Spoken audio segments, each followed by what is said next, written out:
So I'm going to talk about negotiating with sellers.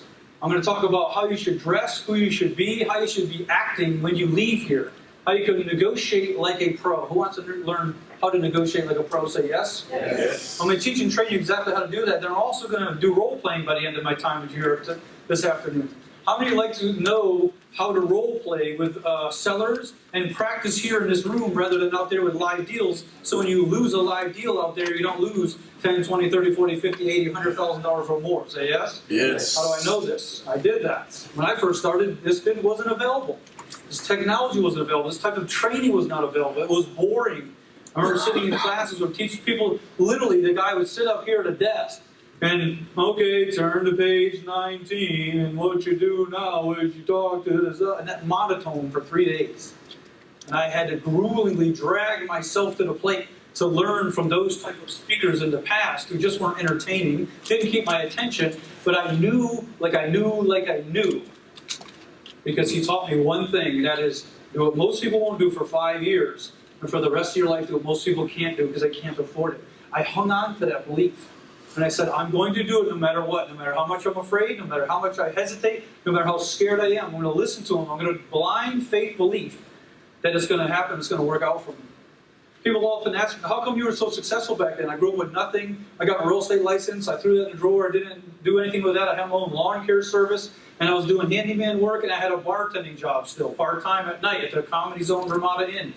And they were doing a meeting just like similar to this, but it was, a real estate RIA meeting. And a guy came up on stage. And I got my license and knew I didn't want to do that.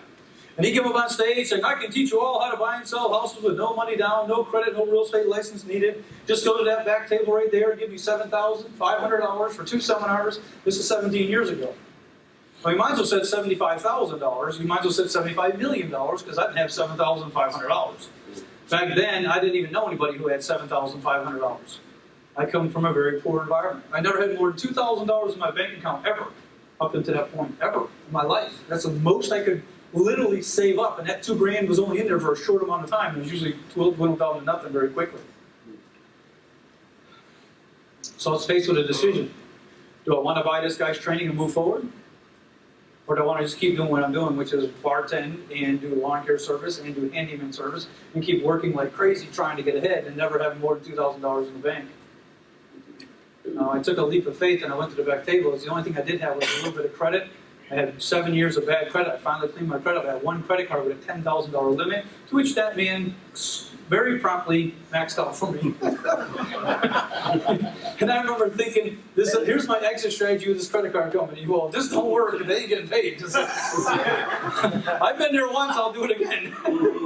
They let me sign and drive. I'm driving, man, and we'll figure it out later. And so that's the way I lived. And so, but what it did do for me is it burnt my bridge, didn't it? Like it literally had me do it, really committed to going and building wealth and learning real estate investing. I flew to Seattle, Washington twice. I took a pretty house boot camp and an ugly house boot camp. It was a 3-day and a 3-day, 2 different weekends. So that maxed out my $10,000. Now I had that credit card, never sent me bills. Here, guess that you can't believe you spent all this, but here's your first bill. And I remember the first bill, I'm like, wow, I'm sweating over it. But because didn't want to ruin my credit again, as I just got done fixing it. Because I knew my daughter was about to be born, that was my big why. I knew my daughter was never going to grow up. Listen to the conversations that I had. We can't afford that. Watching other kids play and have fun and go on vacations after school vacation for summers, they come back and tell us these amazing places they went. And I'm like, well, I went to the park, right? I went down there and played baseball with some used equipment.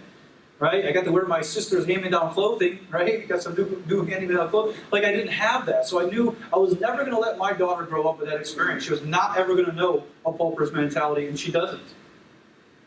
She's clueless to it. She'll be like, oh, let's just go get that. She doesn't understand. I don't want her to have a pauper's mentality. And so that's why I talk so much about this going from the shift from pauper's mentality to a millionaire's mentality. My daughter did not grow up with that, and she was also my motivation. So for all of you to really get yourself on track for the next 5 years. Some of you like to really be committed for the next 5 years that no matter what happens in your life, you stay on track with your tunnel vision focus to become wealthy in real estate. Who would like to have a process for that? Say yes? Yes. Write down this question for yourself. What is my why? What is my why? Why do you want to become wealthy? If you think it's just to have $1 million, you're going to stop short.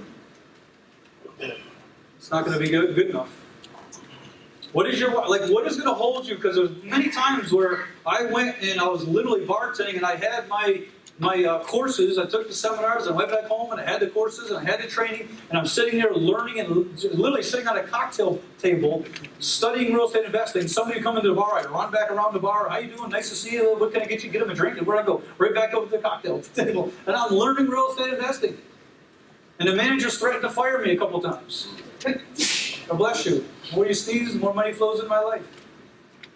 And I really didn't care if they fired me or not. Because I knew this is just a temporary situation that I'm in. And all of you are in a temporary situation right now. So if you really believe in 5 years you will be a millionaire in the next 5 years, then you will do whatever it takes. But if you really don't know, if you can't get yourself in a blind faith belief situation, if you question it at all, then you may not get there. You may not get there. Now, there's a couple sitting together other than you two that are sitting together still after a break. How come?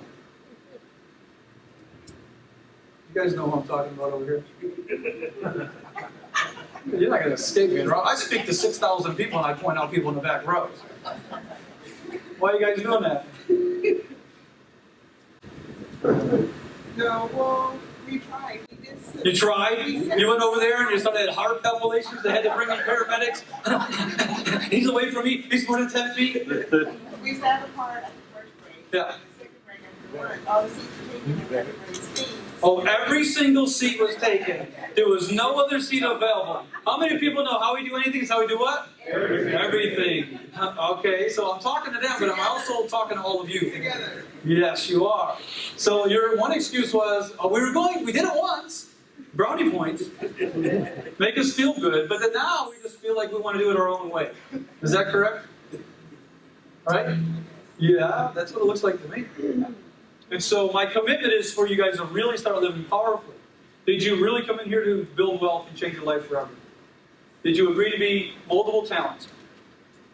Did you agree to all of these stipulations of how to live powerfully for this event and never sit together with this person you came with? For the rest of this event? Yes?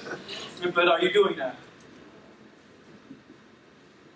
Like when I say how we do anything is how you do anything. When I mentor people, I literally sit down for a quick interview process, and I can talk to them very quickly, and I'll put them to task within 10, 15 minutes.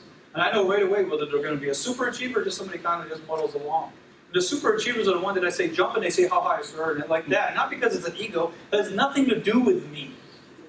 I've already made it, folks. I'm significant at this point. I've passed success. I love my life. I love other people. They love me. I'm helping people constantly every single day.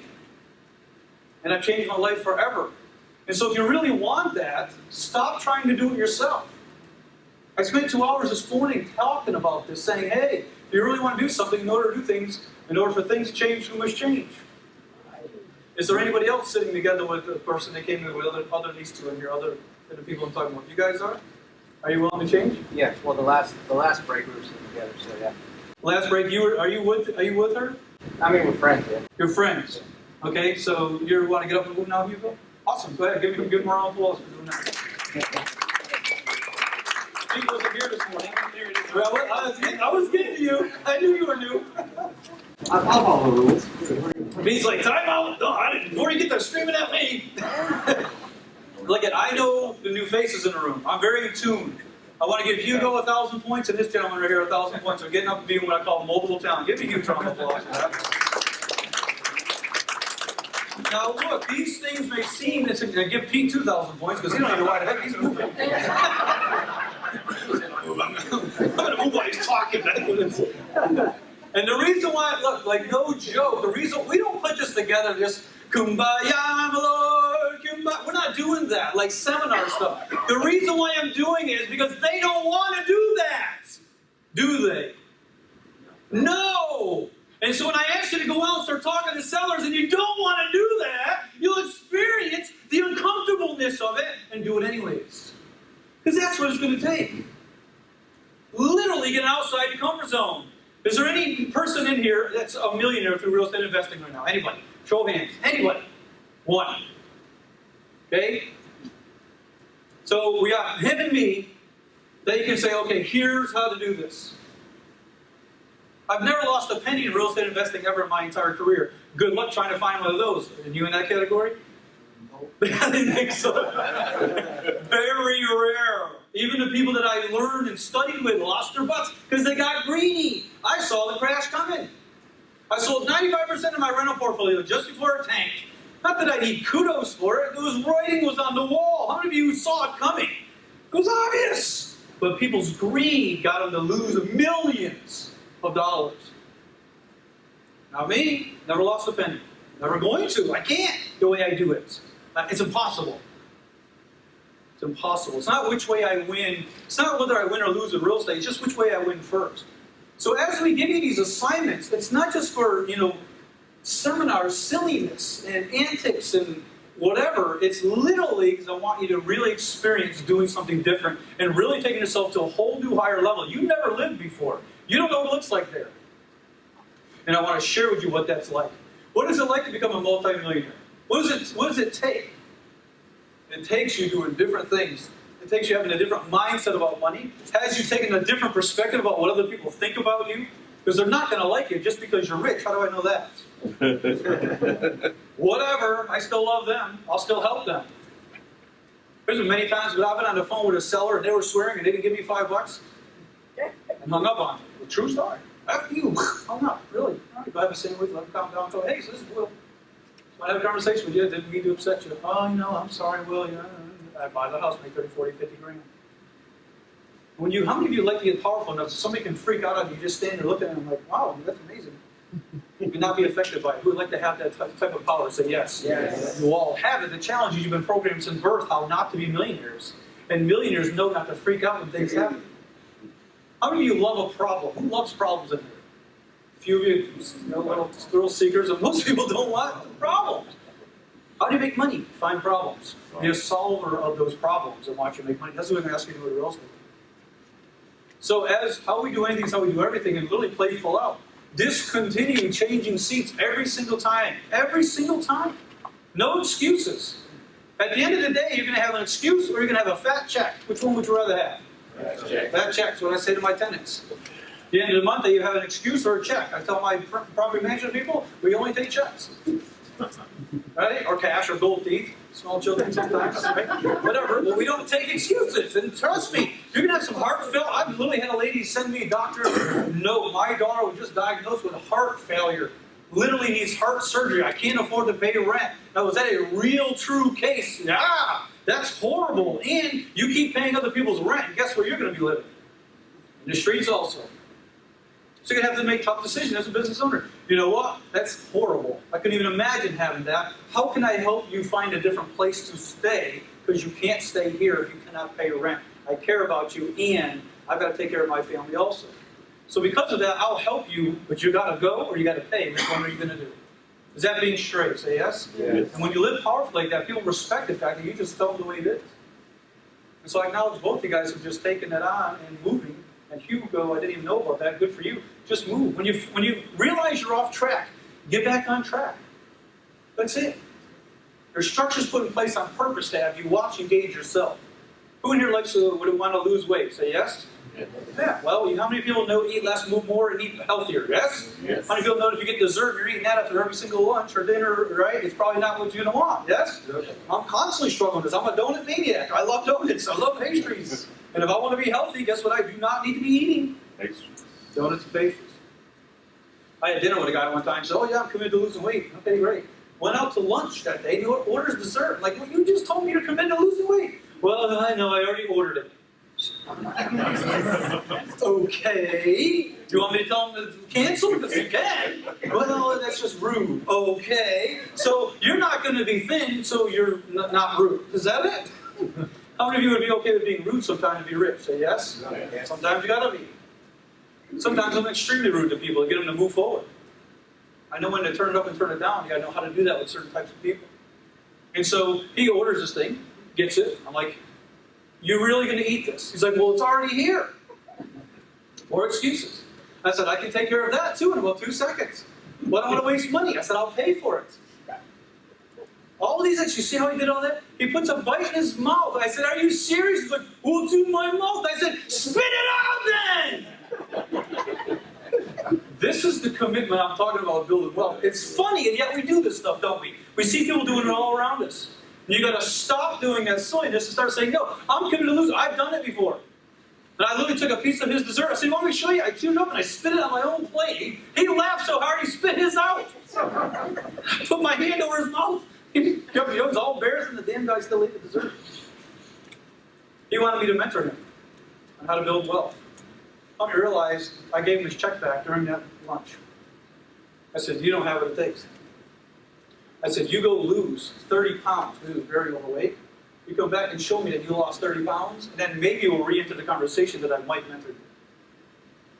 Because I'm not going to let you waste your money, nor my time.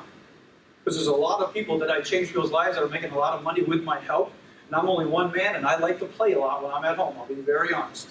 I'm on the water, I'm on a boat, I'm on a jet ski, or I'm on fun stuff. I'm with my daughter, and I'm hanging out. And when I spend time to help people, I want to make sure they're actually going to take the direction, be moldable talent, make a decision, take action in the face of their fear, and move forward anyways. I bet people would say, hey, spend that money to go do marketing. Oh my gosh. Buy that training. Oh my gosh. I'll watch and see if they hesitate. If they hesitate too long, I know maybe it's not for you. And so it's going to take something. How many people know it's a challenging proposition to go from a pauper's mentality to a millionaire's mentality, one, and then two, actually implement it and start taking actions. It's going to be a challenging situation for some of you the next six months to a year. Say yes? Yeah. As soon as you start making money, all of a sudden all this stuff will start lining up, and you'll start doing it better, faster, quicker, and easier. But the transition from where you are now to making a lot of money has to happen quickly. Because every month that goes by, it doesn't happen. Your little tiny subconscious mind starts thinking, maybe it's not going to work. And so that's why I put the mentorship programs together and the advanced training that we have, the advanced programs that we have. Some of you I talked about earlier today, and some of you are doing the right thing and coming up and asking us about that. Hey, what's that continued training? That's the right mindset. Because that's where it goes. Why did I become such a good speaker? Because the last speaker I saw speak was on a video conversation call. He was on a video. 10 minutes into his presentation, I stopped him. I said, excuse me, sir. He said, yeah. I said, are you selling anything on here? And he said, no. I said, do you train speakers? He said, yes. I said, I want to come to your training. What is it? He says, well, it's $10,000. I said, where do I write the check and when is your next training? Not because I just want to burn through 10 grand. When I see when somebody else has something and they're at a different level than me and hire me, I seek them out and I study them to them no matter what it takes. Just like all of you are doing. But don't waste this 3 days by thinking you can do it your way and picking and choosing which one of these assignments you won't feel like wanting to do. Because they're all meant for a reason. It's an intentional thing. There's a lot. How many people realize that if I stayed on stage the entire 3 days, I'd have you all doing the same thing because I'm very dynamic. But that's not a good thing for you. I get off stage and go disappear on purpose and come back and see how you've been. Because guess what's happening Monday? I'm not coming home with you.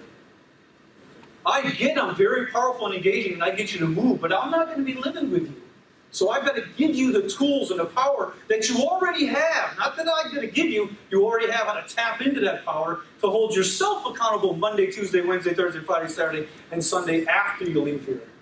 Isn't that a better way to be? Say yes? Yes. That's what I want for you. I don't want you to be a slave to me. I could easily have a seminar where you have to keep going and give me more money, keep giving me more money, and keep giving me more money. I can do that. I don't want to do that. I want you to be self-sufficient. Who wants to be self-sufficient? Say, oh yeah? Yeah. Start doing the things we ask you to do, be multiple talent, move forward fast, and do things that are outside your comfort zone. You had a question for me. What is it, ma'am? What is the end of this statement? Do you want to be a public speaker sometime in the future? Yes. I think you'd be very good at it. So why don't you start now acting like you are? Okay. I would like to know the end. Okay, fine. Yeah, I'd say you're not doing it. Good afternoon, everyone. My question is, any I or I am... She's starting to match her shirt now, isn't she? Any I or I am statement is a what? Very good. Then she didn't get flipped. She stayed on. How many people got? I tried to mess with her. Just keep standing up. Back, come on up on stage. Come on here. I tried messing with her on purpose. Said she's turning beet red. What did she do? Did she stay on focus to what her question was? Yes. Yeah. That's what I want you to get good at. Because the neighbors and your friends and everybody's inviting you to a party every single month. There's a holiday every single month. And the whole world is going to try and enroll you into going to play and not be responsible. Up on stage. And not be responsible. And if you allow it, you'll get off track. But if you're not, then you won't. So good for you. High five. 2,000 points for coming here. What are you all sweaty for? Got a little bit. And good for her. So the question was, earlier I said in the I or I am statements is a direct embedded command on your subconscious mind. Remember I started that and then we introduced people. I never finished the conversation. Okay, so give her a huge round of applause and you got 2,000 points. Very good. And now, by the way, did you feel a lot more comfortable as you stood up here? Is that a yes or a no? Yes or no? Which one? You didn't feel more comfortable the more you stood up there? No? Okay, if it's a no, that's fine. Right? You cannot win the game without keeping score. My intention was to get her up here and actually have her get more comfortable. She wasn't here very long, so I get her. Anyways, so I or I am statement is a direct embedded command on your subconscious mind. Any you, write this down, any you or you are statement, any you or you are statement is a direct embedded command on your subconscious mind. Any you or you are, right? So when I say you, it's a direct embedded command in your subconscious mind. People are doing it to you all day long. People, when they tell stories in America, do they say, you know when I drive down the road, I do this and I do this? No. Or do they say, you know when you're driving down the road and somebody pulls out in front of you, it really makes you mad? There's like 4 U's in there, direct embedded command in your subconscious mind. You don't even know what's happening. That's why how many people are seeing a person go into a group of people, they hold one belief structure, and they get into a group with the other people. At first, they're like, I don't believe that. You see them 6 months later, what happened? They believe their beliefs. What happened? Because over time, their subconscious mind got programmed by them talking about it, saying you, and they finally slowly moved over to their belief structure. Now, hypnosis is so powerful and so real that the largest food chain on the planet is using it. What is that name of that largest food chain? What is their slogan? There you go. McDonald's, I'm loving it. And the I or I am statement, which is I'm, is a direct embedded command in your subconscious mind. So now they got your children singing songs. And the more passionate you are about it, the more embedded it goes into your subconscious computer. So when I say to you, repeat after me, say, I am awesome. The more passionate you are about it, the more you're typing it on your subconscious computer. And the next thing you know, you start feeling awesome. Try it out for a month and watch and see. It's what changed my life. That alone, I said, I used to come from the 95%ers. People say to me, how are you doing? Oh, it's so pulled in front of me. I got the parking lot. Somebody scratched my car. I thought when somebody said, hey, how are you doing? Because I was born into this conversation. I thought when somebody said, hey, how are you doing? It was my duty to throw up all the negativity I could think of in the last 24 hours. How many people grew up in that type of environment? How you doing there? Oh, you know, so-and-so and this and that. I mean, I call my family back home. They're still doing it. I'm like, what? I'm going to send you a gun. Just end it. Holy crap. But I grew up in that. I had to change my conversation. So start saying it. Any I or I am statement is a direct embedded command on you. So say, I take actions on the things I want. And the more you say it, the more powerful you are about it, the more you start being a different being. Because my job is to have you be not only educated in real estate, but a different being in real estate. So that brings us to negotiating like a pro. You got to be enthusiastic, be the expert, build rapport, and know your numbers. That's all you need to know. But for some of you, we're having a challenge to get you motivated just right here in this room. And how many of you realize when you go out to speak to a seller, you're going to be even more intimidated by that person. You're going to be more intimidated by the situation. You have more fear because, write this down, high emotions equal low intelligence. High emotions equal low intelligence. And if you don't believe this, when you are highly charged, either happy or sad, any emotion that's high, you divert back to your 7-year-old child inside of you. All of you have seen a 60, 70, 80-year-old couple who look like 2 7-year-olds bickering at each other, haven't you? Because why? Because of high emotions, low intelligence. And so when you're talking to somebody in probate or divorce situation or a challenging situation, guess what? You've got to learn how to manage and talk to people who are 7 years old. Because they may be in a meat suit that looks older, but when they're highly charged, they're 7. They're 7.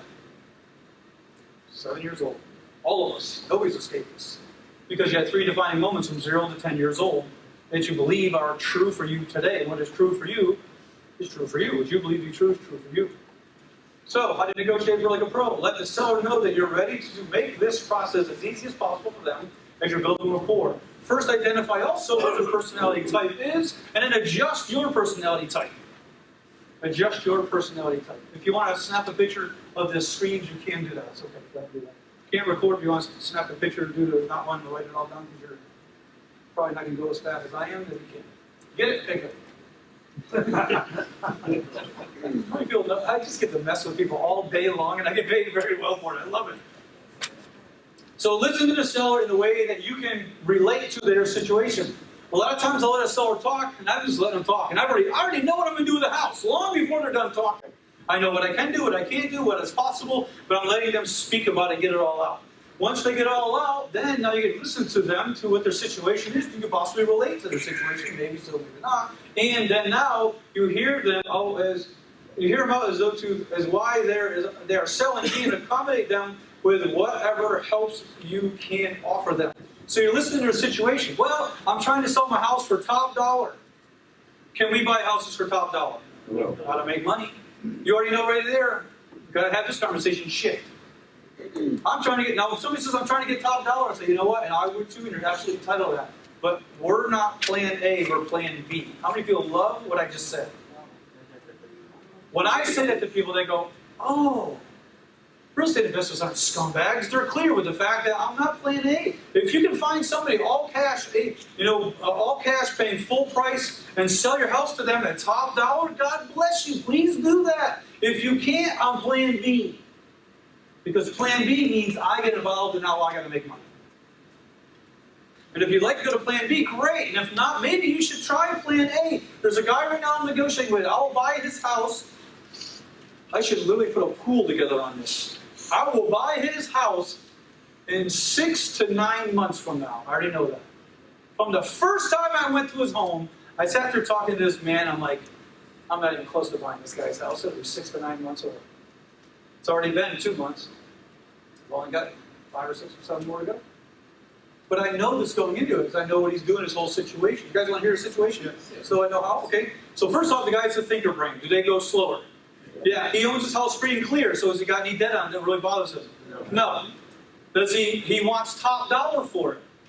Yes. He does. But he doesn't want top dollar in a ridiculous amount. He has a house he doesn't live there anymore, but has half of his stuff in it, which he doesn't want to move. And he's too cheap to pay somebody to move. Can you guys see this scenario? How this thing ain't going nowhere. I call him every single month. Hey, Steve, what's going on? I know his name. Hey, Steve, what's going on? Oh, hey, Will. Have you done anything with the house? And I already know what he's going to say. What is he going to say?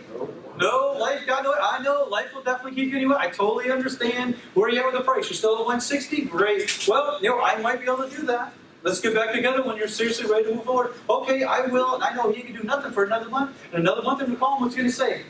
Same exact thing. They'll find them and build up such a rapport, and we go, okay, Steve, here's the ridiculousness of this. I gave you 6 months to do this. Obviously, you're not going to do it. How about if we go meet at the house? I'll coordinate what you want, what you don't want. I'll have my crew move what you want out of the house when you want it moved out. We'll structure a deal. We'll structure a closing time that suits you and me, and I'll pay your price. How many people think that that's going to close the deal? Yep, that's after he's warmed up to the situation, where it's going on, he's investigated enough. That's what's going to happen. I'll end up buying this house. This house is worth $250,000. Fixed up, it needs about $15,000 in repairs. But I know that going in, because I listened to him. And I know he's in no hurry. Now, could he go listen with a realtor? Yeah. Yeah, because he hinted about doing that. Yeah. Yeah. I said, well, if you do us both one favor. I don't say do me a favor. Do us both one favor. I said, you just add me to your listing agreement. Here's my name. I wrote down my name, Will Duquette. Make sure you add me to the listing agreement that excludes me from the listing agreement. So that if it doesn't sell, me and you come and do a deal together, we do not owe the realtor a commission. Now, the realtor will do this every single time, won't you, realtors? Absolutely, because you don't think it's going to happen. And if it does, great. If it doesn't, so what? They sold it. It's a deal you just don't get, so what? Some will, some won't, so what? Someone's waiting. That's the way to do that. Okay? So next is put yourself in a position of knowledge in the area immediately. I want you to start writing this down. Again, act as if. I know that you may be at the house going, I don't know what the heck I'm doing. But I want you to act as if you know what you're doing. Collect the information and confidently make a decision to do or do nothing. Now, could you all be powerful enough to say, you know what, I collected enough information, I need to bring it to my partner, and we'll figure out what we can do. Does that get you out of the deal without making an offer? Say yes? Does that make you feel safe? Say yes? Yeah. Guess what? Your overnight assignment tonight, that's exactly what you're going to say. My partner will be calling you in the morning. Who's your partner tomorrow morning? Me, it's Will. I love the fact that you can go out and talk to sellers tonight and know that you don't have to worry about doing anything because tomorrow I'm going to tie up the deal for you. Say yeah? Yeah. All right. How many of you like to get rewarded for making more of those deals because you've got our FSBO sheets? How many would like for us to not only make it stupid easy for you to go ask the certain questions, but we also give you the houses that are for sale tonight? Want me to go home and call them for you too? I'll do that. I get $5,000 an hour. Make a list. I'll start calling them right there in front of you. We're going to give you deals to call tonight. We cannot make it anything easier for you to get. That's not a swear. We can't make it any easier for you. I need a list of words first off. There's no agreement on what's over the line and what isn't over the line. That one, I get the final call on these. That one's not. And we're going to give you leads tonight. You get the call. They're FSBOs. They're for sale by owners. They're already trying to sell their house. And now you just call them up with these leads. Now, we're not giving you all the same leads, so don't worry about that. Because boy, that would really make those sellers mad, wouldn't it? No, we're all going to have 5 or 10 leads that we're going to give you. And then we're also going to show you how to go find more leads for tonight. I will tell you, the only thing limiting you from making money tomorrow with me is not doing more calls. How many of you know you would be a little bit intimidated, if not flat out scared to death? Know that some of you would be at least uncomfortable calling sellers tonight. Say yes? Yes. Thank you for being honest. But so what? That's part of the process. That's why I got Manuel sitting over here. Because it's out of his comfort zone. I don't want him comfortable. You guys starting to see how this starting to make sense now, the way we do this? Right? I don't want you in the comfort zone. You're still in the front row, Chris. I want you in the back row next time, okay? Right? Because he doesn't want to sit back there. Right? I don't want you doing what you want to do. If you do what you want to do, you're going to keep getting what you got. And you don't like that, that's why you're here. I get this. I know it. Okay? Ensure to sell that you've done these deals before, and you have partners in that you can do this. So you're basically building rapport, making yourself feel good about this. So you're going to have me call them tomorrow. Let the sellers know that you do transactions similar to this one. Do you do transactions similar to this one with your partner? Yeah. Yes, you do. So what I'm saying is I want you to be confident with this. Understand this. Always mention different routes that you could possibly take with the property, i.e. rental, rehab, etc., if that lends to it. I would say probably hold back on that for tonight's exercise. This is later on when you know what you can actually do with it. Okay? Next is know your numbers. This is imperative. I'm going to show you the numbers that you need to have for this training. Okay? Make sure you have come up with the accurate after repaired value. I'm going to share with you more about what that is. Justify your offer and support it with your cost of repairs, holding costs, etc. Always let them know that your offer will be net to them. Okay, so this is all the conversation when you're talking numbers to them. But I'm going to get to the numbers. If you guys want to take a picture, hurry up, because I'm going to change this. All right? Be enthusiastic. Always be enthusiastic about the purchasing of the property. Be attentive to the different possibilities. Always offer to make the situation as effortless as possible. When people want to sell houses to you is when I tell them, look, I do it all. When I say I do it all, you watch their physical being. Every mental thought has a physical response, and every physical response has a mental thought. And here I'm going to prove it to you. Everybody stand up straight right now. You can stand up if you want, or just stand up straight with your shoulders. All right? How many feel the estate change in your body? You felt it, didn't you? You can't not do that. Your body, absolutely, every physical response has a mental response. Okay? Go ahead, grab your seats. Thanks. Grab to the mic. There, okay. So, that's called an estate change, and that's what you're going to want to do as well. So when you watch people, when you tell them, hey, I'm going to make this as easy as possible, I literally see people go like this. You literally see the stress leave them. I'm going to make it as easy as possible. I'm going to take care of everything. Don't you worry about it. That's what they want to know. That's what they want to hear. Keep a positive attitude, and remember that people help someone in distress or bad situations. That you're the person. We help people all the time, and look at, we're playing A. We're not playing A, rather, we're playing B. Plan B is divorce. Plan B is behind in payments. They're stressed. They don't know what to do. Most sellers don't have very good information about buying and selling a house.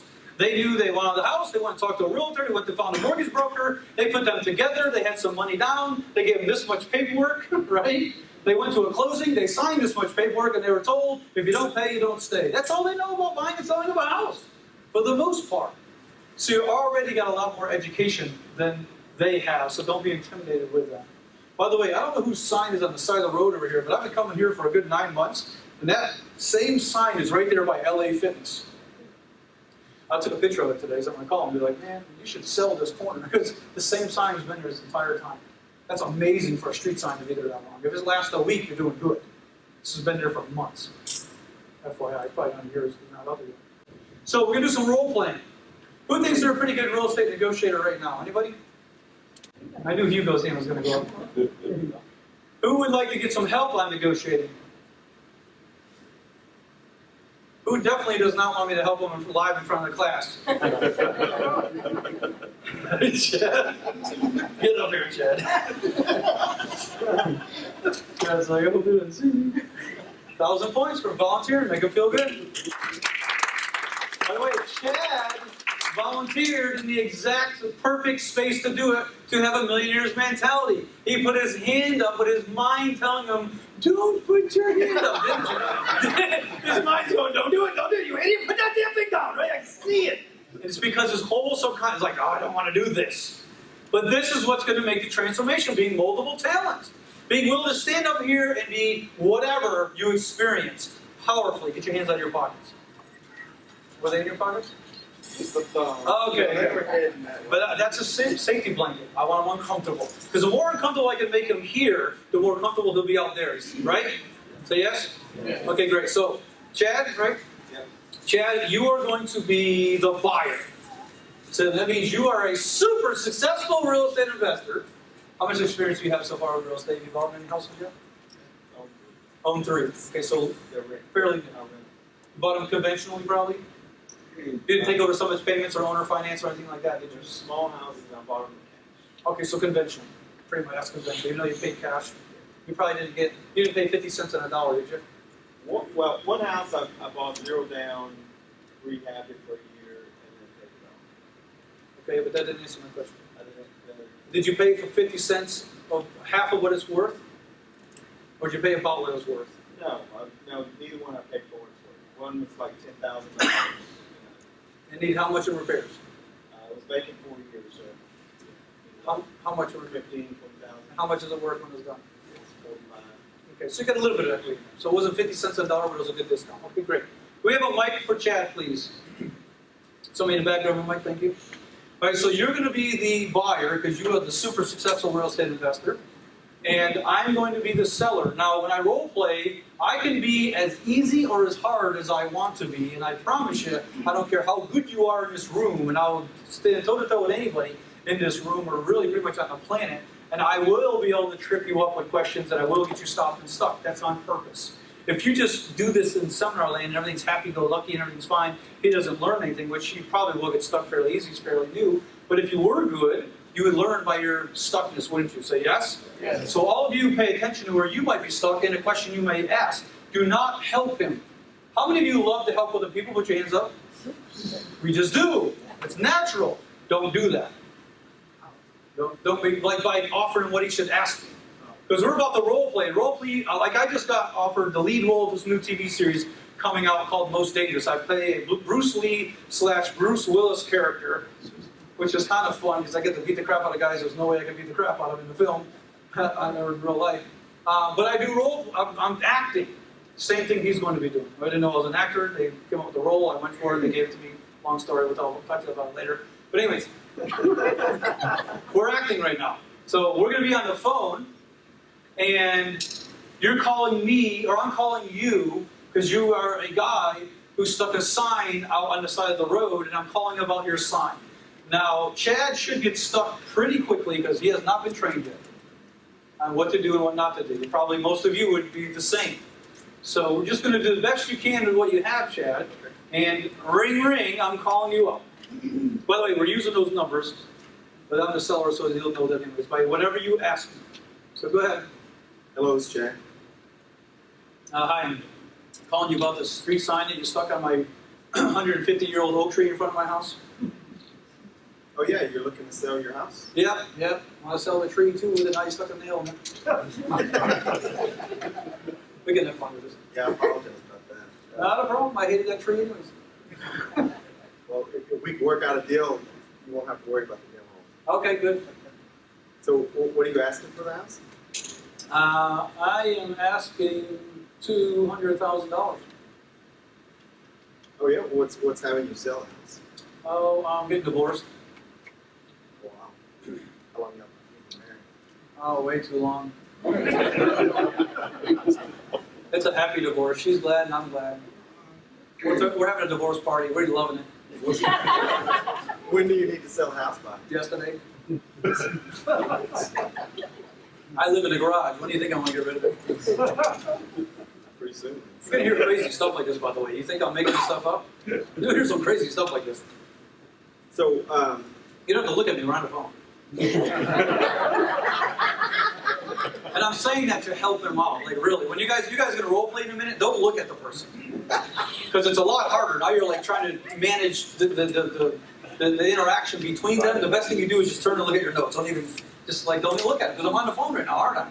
So it's one thing to negotiate on the phone. It's just another thing to negotiate face to face. Because now all of a sudden you got posture, you got the way you look, you got the way what they're doing.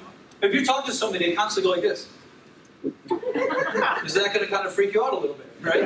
I've had people do that. I say something and they go like this. Every time I'm like, you got to go to the bathroom, you constipated? But you can't be affected by it. You just got to move on and just deal with whatever. So just act like we're on the phone. All right, so $200,000 of getting divorced. so what had you call me versus selling it to a realtor or, just outright? How many of you think that's probably not a very good question to ask? Who calls you? I called him. I called him off his street sign. And he's saying, why'd you call me? Thanks for calling, but why you calling me? I don't even know what I'm doing. I did 3 years. Will told me to put this damn sign up there in the first place. I'm not happy about this.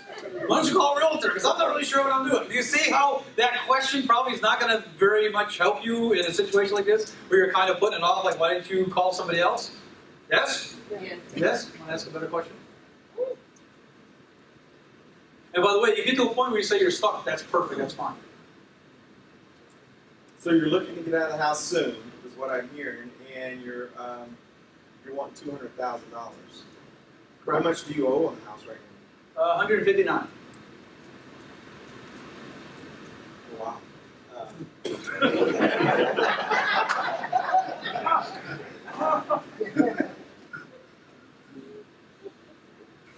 Are you there? Yeah, I'm here. Hello? How many can identify with where he's at right now? Make him feel grateful. Yeah, it's small. If I could pay cash, what's the lowest amount that you would take?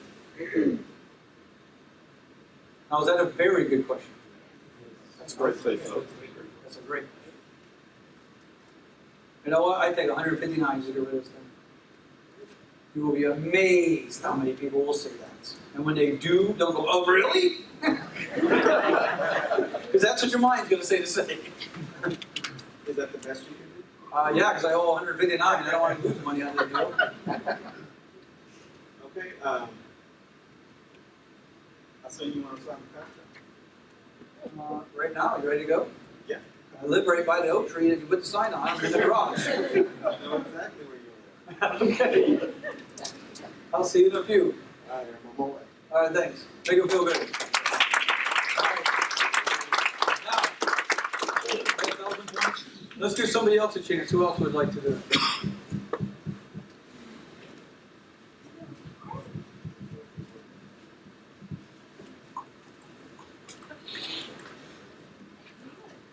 She knew it. Well, then you manifested it. I didn't know it yet. I was just sitting there going, who's calling out to me that I should do this one? But here's the difference. You're getting let off the hook. I'm going to be the buyer. You're going to be the seller. So it's going to be a little bit easier for Claudia. Beautiful name. Okay, so I'm going to be the buyer now, and she's calling me to want to sell her house. Watch the difference in the way I move the conversation, obviously. And you can say anything you want. Be a normal seller. You can be a hard-nosed seller. You can be an easy seller. You can do whatever you want. You're not going to stump me up at all. Be as realistic as you could be. But that's the ground rules. The only thing is you have to answer the numbers by what's up here, okay? Which is only a few things. All right? So ring, ring. Hi, this is Will. Hi, I'm calling because I received a postcard about you wanting to buy my house. Yes. So you got a house for sale? I do. Awesome. What's your name? I'm Claudia. Okay, What's Claudia. your name? My name is Will. All right. Well, I'm interested in selling. Okay. You are. Let's see. So what area of town is your house located at? It's in Sugarland. Okay, what's your address? 123 Main Street?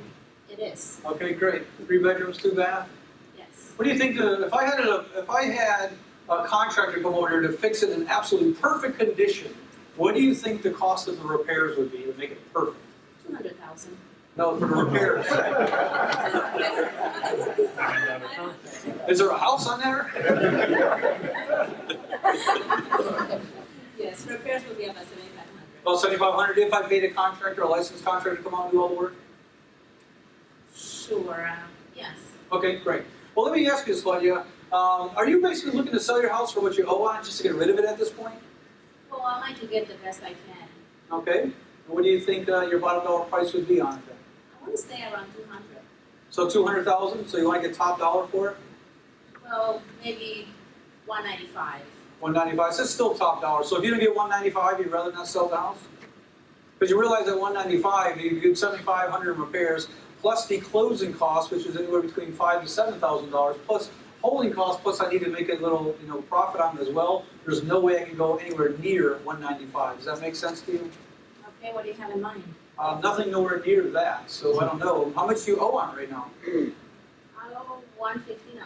Okay, so would you be willing to sell it for 159? Oh no, that's just not enough.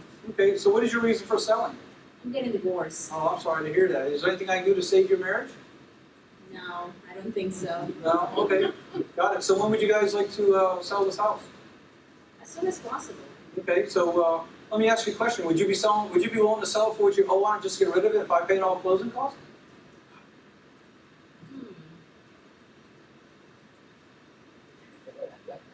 Sure. How many times did I ask you that same question in a different way? It seemed the same. 3 times. And I would have done it 4 times, 5 times, 6 times, 12. I kept doing it. How many people got the way I did that? Well, she's saying no, being stubborn. Now, well, what's your reason for selling? I always bring it to a negative. What's your reason for selling? Oh, I'm getting divorced. Now she just got present to why am I even selling this in the first place? Oh, that's right, I'm getting divorced. So when would you guys like to sell? Pretty soon. So would you sell for what you owe on it if I paid all the closing costs? Which, by the way, I was going to pay all the closing costs anyways. But I threw it in there like she's going to get a different bonus. Now, this is a very quick conversation we'd have now, and this could happen over time. This is happening here. Sometimes it does happen exactly like this, and sometimes they say, no, I want $200,000, I'd rather not sell. At which case I say, okay, great. Good luck with that. If you find a buyer, I'm very educated. If you'd like to call me for some advice, I'll give you free advice, and I'll even help you fill out your contract if you want, and if you find a buyer. That's how much I'm willing to help. Is that okay if I do that for you? And they say yes. They never believe me. I call them a week later and I say, did you find a buyer? And I would help you. They're like, wow, you really would? And I say, yes. And I would.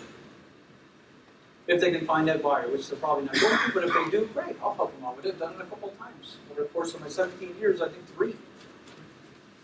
Actually helped them fill out a contract to sell to somebody else. Is that good rapport? Yeah. Is that goodwill? Yes. Does that bring back more business? Yes. Just a good way of being. How do people like the way I did that? Negotiation, see that? Now, by the way, get very clear on something. I've been doing this 17 years. I used to be horrible at this. I mean horrible. I had people hang up on me. I had people swear at me.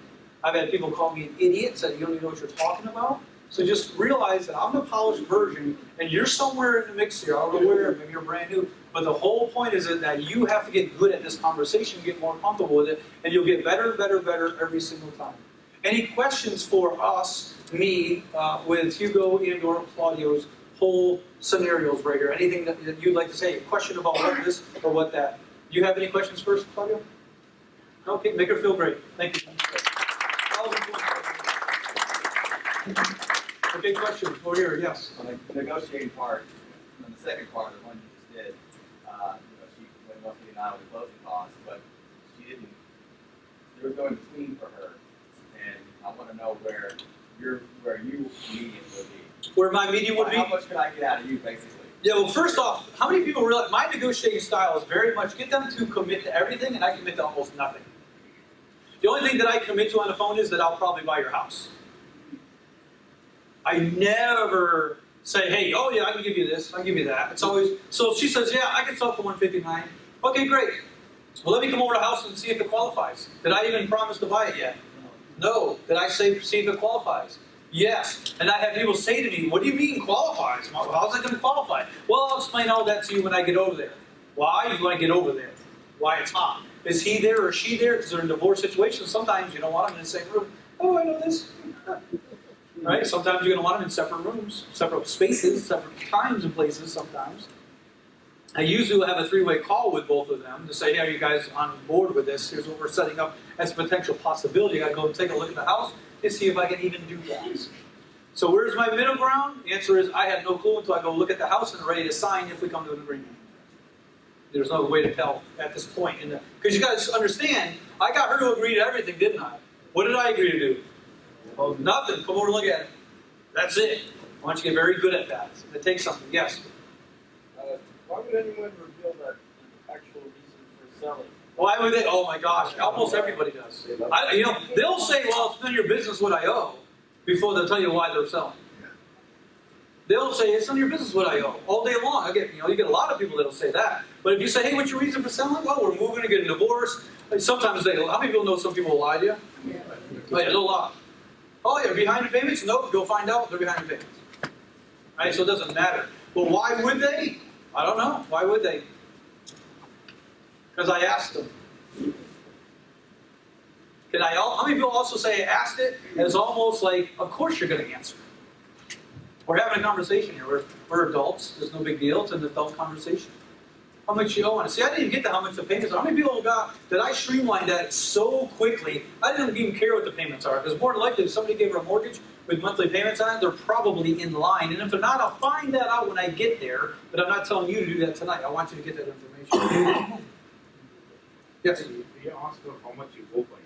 She mentioned it 159. I will be ready Okay, to so- pay for 159 when you sell it for it. So I agreed some terms out there, but as soon as I go there, she would ask me, hey, this is 159. But I see that there are a lot of details in it, there's a lot of costs involved. So, but I agreed for 159. You agreed to buy it for $159? That's what, like when in the phone conversation, when she said my loan is 159, we agreed in our conversation that 159 we will pay for it. But We didn't agree. I asked if she would. She agreed to sell. I didn't agree to buy. Okay, so that's where we. That's what I'm saying. On my phone conversations, I'm getting them to agree. How can you agree to anything over the phone? No, you haven't even seen it. You got to do your due diligence. You got to check out what it's really worth. Check out if the repairs really are what they are. You can't. You don't do that. You don't want to do it over the phone. Just say, hey, you know what? I know the house exactly. I can give you 159. Great. Let me call everybody else I know and see if they'll beat your price. That's what they're going to do. That's why I always say, well, maybe I could do that if your house qualifies. Well, how's it going to qualify? Well, I got to come over and take a look at it, see if it qualifies. When's a good time for me to meet? Write this down. Small commitments lead to big commitments. Small commitments lead to big commitments. Where's your pen and paper, April? Get too tired to write? Already? Come on, you're a detail girl. Detail it. What's going on for you, April? You're not present. What's up? You okay? You sure? Okay. All right, good. Let's beep. Keep your stuff beeping. Okay. Any more questions? I think there was one more over there, maybe. What do you mean by small commitments? Would you raise your hand? Okay, could you stand up? I just did it. Small commitment, big commitment. I got him to raise his hand. Small commitment, big commitment. I got him to stand up. All right. So small commitment is, hey, you got time to talk right now? That's a small commitment. Hey, if we come to an agreement, are you ready to sell the house right now? Sure. That's a small commitment. Get over to the house. The big commitment is what? There you go. Small yeses get to the big fat yes at the end, which is making you money. Small commitments lead to big commitments. Okay? So the more times you get them to say yes, they're going to be saying yes more often. But also the reverse. The more time you make them mad and get rub against them and resist them, the harder it is to get a yes. And you'll fail forward fast with this, and you're not going to get it right. You're going to make mistakes, and that's fine. You're not going to come out of the gate doing this like me. You're just not. I wish I could download what I know into your brains, and you could just go do it. I don't know of an application that does that. But you're just going to have to make mistakes and fail forward. Yes? You asked them the condition of the house. Mm-hmm. I did when I asked if I had a... How many people love the way I set it up? If I paid a licensed contractor, which means is that the most expensive or the cheapest way to go? I do that on purpose. If I hire a licensed contractor to come over here, what do you think you're going to tell me it's going to cost to fix? They usually tell me the high number. We can get it done cheaper than that, but I want them to say, sometimes they say, I don't know. Great. Then I say, okay, what does it need? Well, the kitchen's got a hole here, it's got this, that, and the other thing. Great. And I'm adding up in my head like this. 5, 10, 15, 20, 25, 30. That's what I'm at. $5,000 to $30,000 in repairs based on what they're done. Needs a kitchen, 10 grand. I don't need to see the house. Depending on the square foot. If it's my house and it's got 2 kitchens, totally different deal. But for a normal average price range home, whole new kitchen, 10 grand. I'm estimating, roundabout. And then when you add up all those up, I say add 5 grand to it, now you're close. Okay? Yes? You have a question? Where's your name tag, girl? They're correcting my name. They spelled it wrong. They didn't like your real name, so No, they they just made up a new one for me. Okay. No, my question is like I went out to the house with a seller, and the house is like messed up, like termites, all kinds of messed up. I love it. And then the guy's like, "Yeah, I'll just take like $4,000 and fix it." And I'm like, "Are you freaking, kidding me?" Like, how do you? Some people are delusional like that. Yeah, like the reality for them is like something not real. It's very, very common to go buy a house and the people are completely lost to reality with it. This really happened after the crash. I call people, how much you ever out? Well, appraised a year ago for $500,000. Yeah, well, it's worth 2 now. No, it's not. Here's the appraisal. Oh my God, that's not good. Yeah, exactly. So sometimes you have to educate the public. Now, how do you do it in a way that doesn't make them mad? You want to stay in rapport with them. So in that scenario, you say, how did you come up with your price? Of $4,000. He thinks he can do it himself. Say, well, is that just getting it done to look good, or is it fixing the problem correctly with a licensed contractor? Right? So if I take the house, I got to do it with a licensed contractor. If you'd like to fix the house up completely and it meets standards, great. I'm all for you doing that. We'll come to an agreement then. Right? So it just depends on the scenario. So what was your question about that? How to get into reality? Yes, how to get them to reality, but I get what you're saying. You educate them politely. Yeah. And then you also try to get Well, yeah, you don't do what you from just did. their world. Like, you don't say, "You're freaking crazy. This house is not prepared for the house." Like, okay, well, how did you get that number? Where do you think? Well, how about if I were to go to like some real licensed contractors where they're going to repair everything correctly? Right. I'm going to get some quality supplies in here. How much? Really, let's see. It's going to be Right. probably more like 15,000. Right.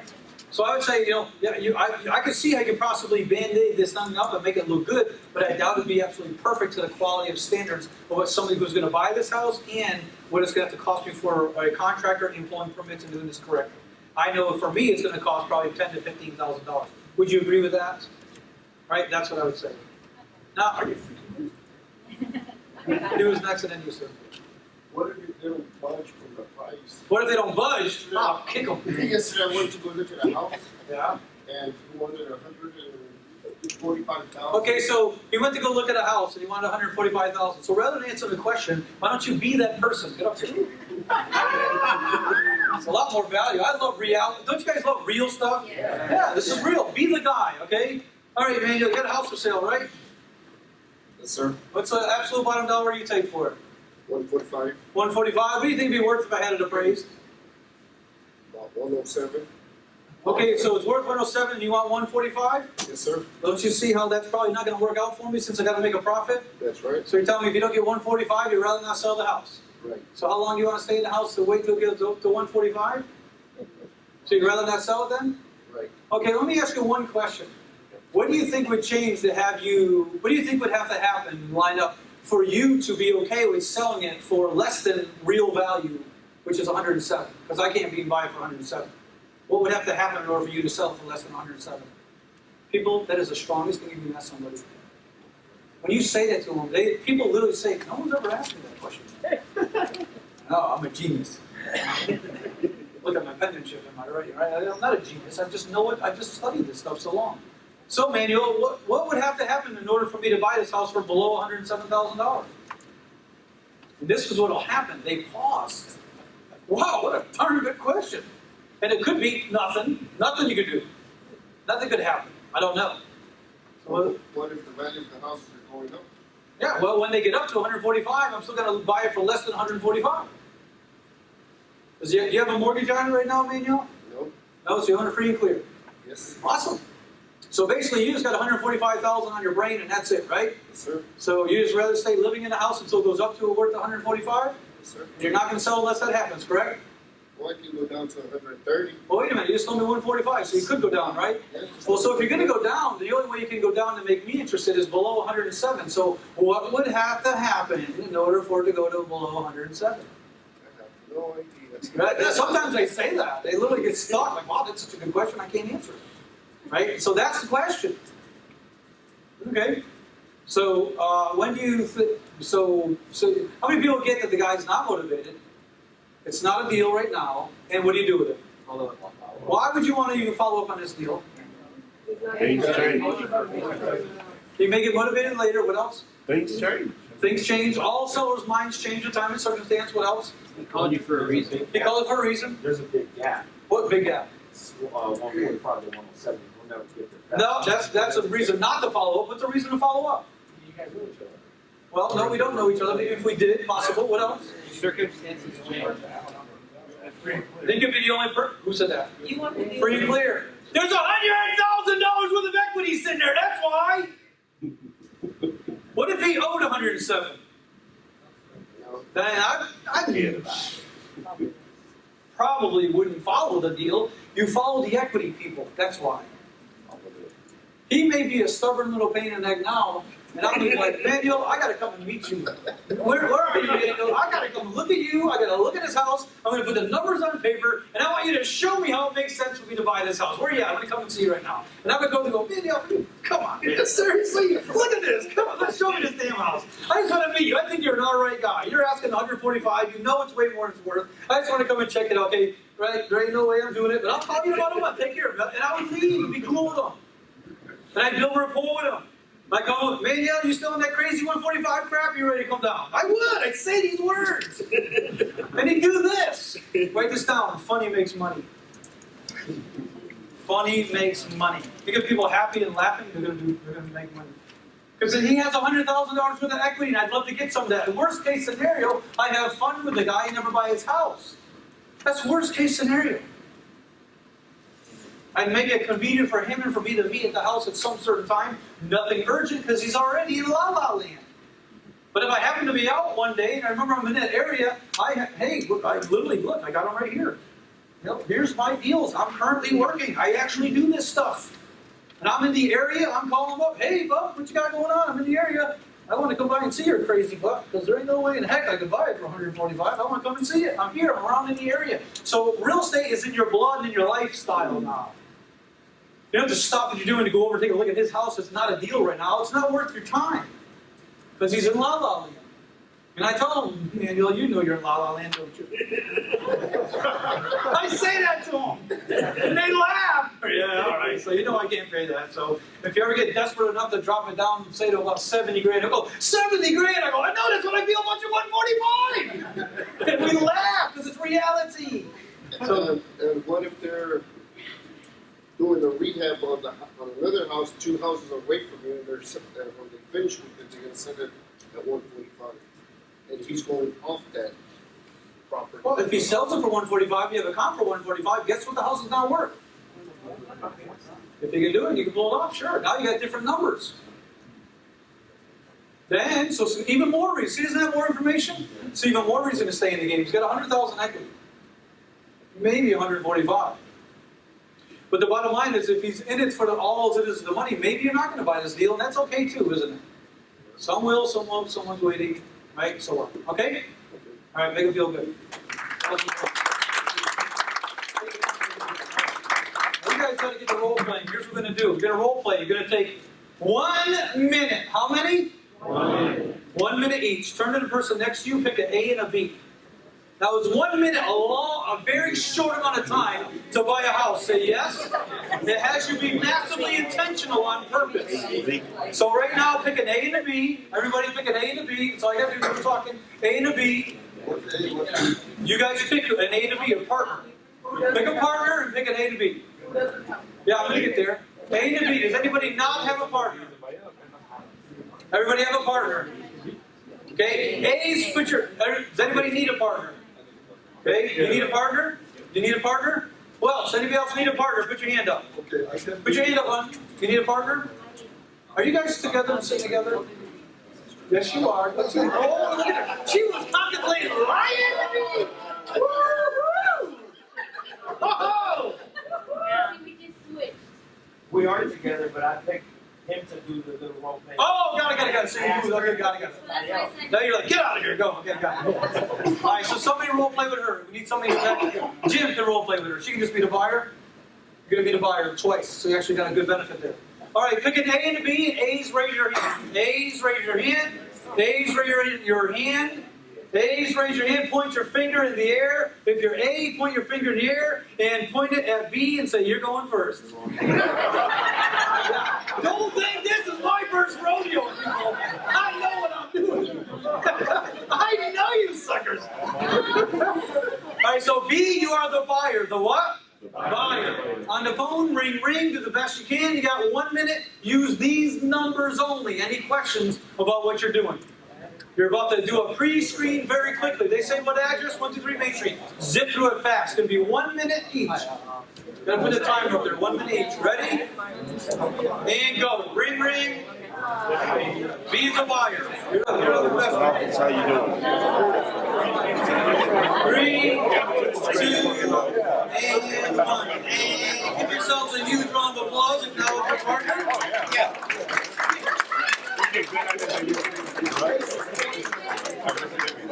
How many got a lot out of that?